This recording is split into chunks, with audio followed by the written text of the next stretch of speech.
Assalamualaikum warahmatullahi wabarakatuh. Nama saya Indah Mayangsari, NIM saya 1911-423. Saya kelas 4D reguler pagi. Saya dari STIA Satya Negara akan menjelaskan ekologi administrasi negara Amerika Serikat. Faktor-faktor ekologi administrasi negara Amerika Serikat. A. Struktur sosial. Hubungan timbal balik antara administrasi negara di Amerika Serikat akan dikemukakan oleh dua variabel, yaitu struktur sosial dan kias sosial. Struktur sosial adalah bagaimana bentuk kelompok-kelompok dalam masyarakat, apakah itu keluarga, sekte agama, partai-partai politik, koperasi atau kias-kias sosial. A. Perhimpunan. Ciri-ciri daripada asosiasi tersebut yaitu 1. Adanya tujuan tertentu, 2. Bersifat universalistik, 3. Bersifat perjanjian. Asosiasi itu mempunyai dua bagian pokok, yaitu keanggotaan yang lain, staf atau pengurus yang melaksanakan pekerjaan organisasi. B. Pengaruh perhimpunan terhadap administrasi negara. C. Struktur kelas sosial di Amerika Sosial. Berikut akan diuraikan cara membedakan sistem kelas dan mengukur tingkat mobilitas. 1. Tingkat mobilitas. 2. Diferensi ciri-ciri. Dalam masyarakat, feudal class atau upper class merupakan orang-orang yang berpandang. B. Dasar-dasar ekonomi. Orientasi pasar ini berpengaruh terhadap administrasi negara.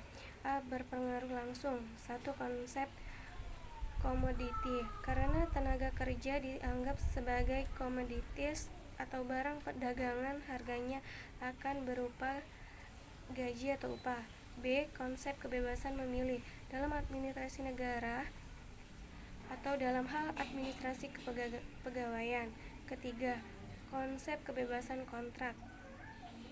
Di pasar orang bebas untuk mengakibatkan daripada kontrak untuk membeli atau menjual barang dan jasa-jasa menurut syarat-syarat yang telah disetujui.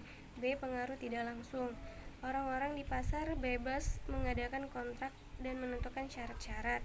Sistem perekonomian Amerika Serikat. Secara umum, Amerika Serikat dianggap secara negara paling maju di dunia sampai paling kaya. Dalam banyak hal, Amerika Serikat berada pada ranking nomor 1 di dunia, antara lain 1. Bidang produksi pangan, 2. Bidang teknologi, 3. Bidang ekonomi, 4. Bidang persenjataan nuklir. Amerika Serikat adalah negara super multirasial, dihuni oleh semua ras dan aneka ragam manusia dari semua ragam manusia. C. Jaringan komunikasi. Hal-hal yang mendorong mempunyai pandangan yang sama tentang suatu hal. 1. Proses mencapai konsensus. 2. Faktor yang lain ialah keyakinan agama. 3. Faktor kelanjutan yaitu keyakinan politik. C. Pengaruh masyarakat nasional terhadap administrasi negara. D. Pengaruh tidak langsung dari komunikasi terhadap administrasi negara. Masyarakat plural atau polikomunal memiliki kelompok-kelompok masyarakat yang mempunyai nilai-nilai bahasa, agama, dan keturunan atau asal-usul sendiri-sendiri. D.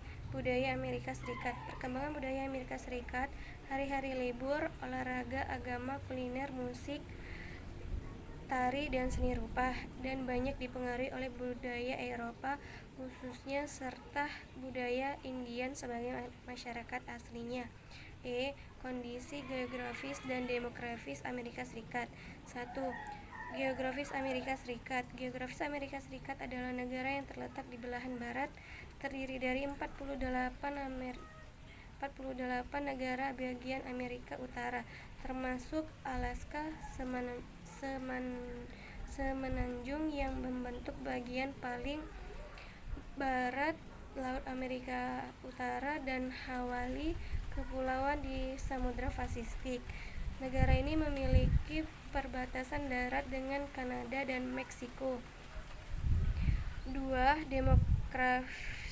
Demografi Amerika Serikat. Saat ini di dunia kita memiliki 195 negara dengan jumlah penduduk atau populasi sebanyak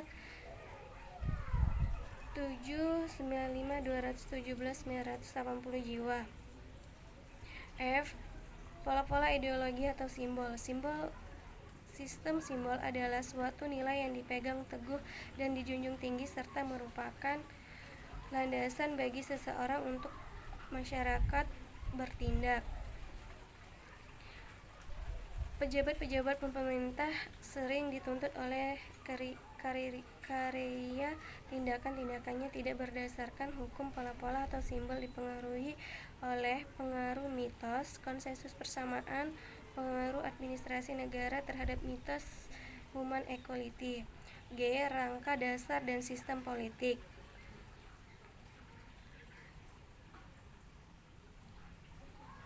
Di negara Amerika Serikat, kekuasaan legislatif dipegang oleh suatu badan perwakilan.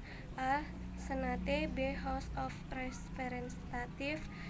2. Kekuasaan eksekutif. Presiden adalah pemegang kekuasaan eksekutif selama 4 tahun. Ketiga, kekuasaan yudikatif. Kekuasaan yudikatif atau kekuasaan kehakiman dipegang oleh Supreme. Adapun sistem-sistem pemerintahan negara bagian adalah 1. Tiap-tiap negara bagian mempunyai konstitusi sendiri.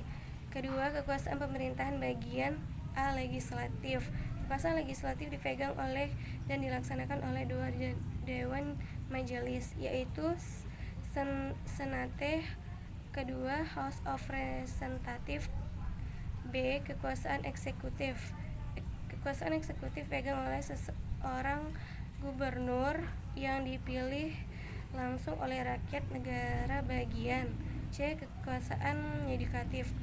Kekuasaan yudikatif atau kehakiman dipegang atau dilaksanakan dan dibantu badan-badan kehakiman atau keadilan yang berada di bawahnya. Ciri-ciri penting pemerintah Amerika Serikat. 1. Amerika Serikat merupakan negara republik federasi yang demokratif. 2. Terdapat pembagian kekuasaan konstitusional. Ketiga, pemerintah oleh rakyat. 4. Terdapat pemisahan kekuasaan yang tegas antara legislatif, eksekutif, dan yudikatif. 5. Negara-negara bagian mempunyai hak-hak yang sama. 6. Keadilan ditegakkan melalui badan yudikatif. 7. Suprastruktur politik ditopang oleh infrastruktur. Sistem administrasi negara Amerika Serikat. Dalam hubungan yang pertama-tama dituntut adalah 1. Hapusnya sistem patronage. 2. Hapusnya hak permanen atas suatu jabatan tertentu. Ketiga, adanya pelaksanaan pemerintah yang bebas. Berdasarkan atas perkembangan dari sistem administrasi negara Amerika Serikat.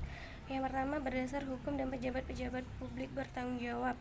Yang kedua, prinsip administrasi ditetapkan oleh badan-badan dipilih oleh rakyat. Yang ketiga, berjiwa demokrasi. Yang keempat, kegiatan-kegiatan prinsip administrasi dilakukan berdasar pada persetujuan rakyat. Yang kelima, administrasi negara bersifat profesional. Yang keenam, struktur kepegawaian dari sudut pandang prinsip administrasi adalah sivil. Sistem administrasi negara bersifat federal. Yang terakhir, berakhir dalam pada masyarakat setempat dan bekerja dalam skala yang benar. Baiklah, itu saja yang saya sampaikan. Lebih dan kurangnya saya mohon maaf. Saya akhiri, wabillahi taufiq wal hidayah. Wassalamualaikum warahmatullahi wabarakatuh.